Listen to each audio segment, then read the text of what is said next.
Gabon eta ongi etorri letra eta literaturaren errepublika txiki honetara. Gaurkoan euskal literaturan libururik salduenaren egilea dugu gure artean. Gabon. Gabon, bai. Lehen esan dudan bezala, libururik irakurriena eta salduena zurea da Pantxikaneko menu ba. Nola bururatu zitzaizun ideia?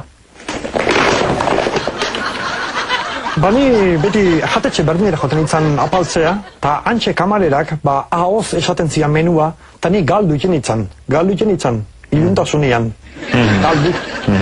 Galdu. Reala bezala, galdu.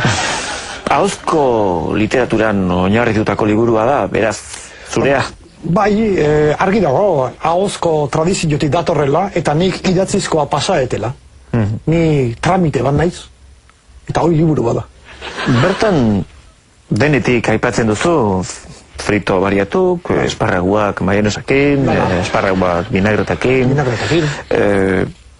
kroketak, olkillak, urdaiazpikoa. Urdaiazpikoa nik matiz txiki bat egin nahiko nuke. Urdaiazpikoa razilua dala, 100 gramo. 100 gramo. Bai, 100 gramo. 100 gramo, 100 metro, 100 obra eder eman ditu euskal literaturak. Eta baita euskal zinemak ere, orain bezala, 100 txi.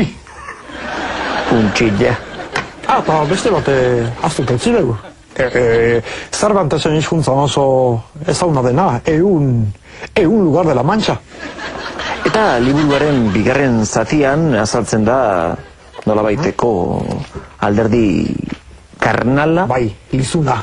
Bai, karnala logikoa da. Zikina. Bai, aragi lista dalako. Bai, gaztianak, bai, zarranak, eraguzitako aragik. Eta ze azpimarrateko zenuke bigarren zati horretan? Dudik gabe arkumia, etxeko zelaian azila, espeziala. Larremotxian. Bai, larremotxian azila, gu bezala, larremotxian. Eta txamotxetan, ibiltze ginean, harto bizarrak erretzen. Bai. Jasier. Bai. Zendun bolak, haiek.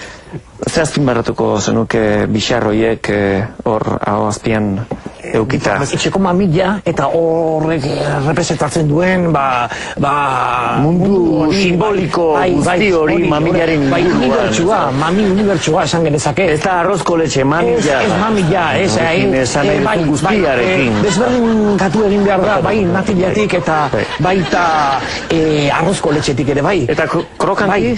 Krokantila alde batea utziet, hori ja fusio kontua dalako. Eta beste aldetik nahi nun kontrastatu modernitatea, Copa de la Casan errepresentatzen dena. Ulertzen?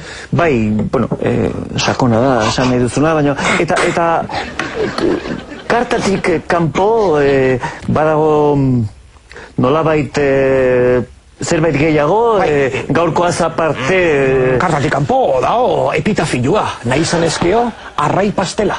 Pastelik asko, placer handia izan da... Joto hobeto, pasetze dugu hemen. Bai, esan da zu egia bat? Egia bat, ni hemen nago. Eta gezur bat? Ni hemen ez nago. Logika, eta egungo bazina? Arrai pastela, bai. Placer handia izan da zu gurean egoteak. Eta zuei, datorren astera arte, hemen izango gaituzue letren eta literaturaren errepublika txiki honetan mila esker. Zergatik errepublika eta ez oligarkia? Eta zergatik ez da ekipurtzuloan sartzen makulua? Baina idea ona.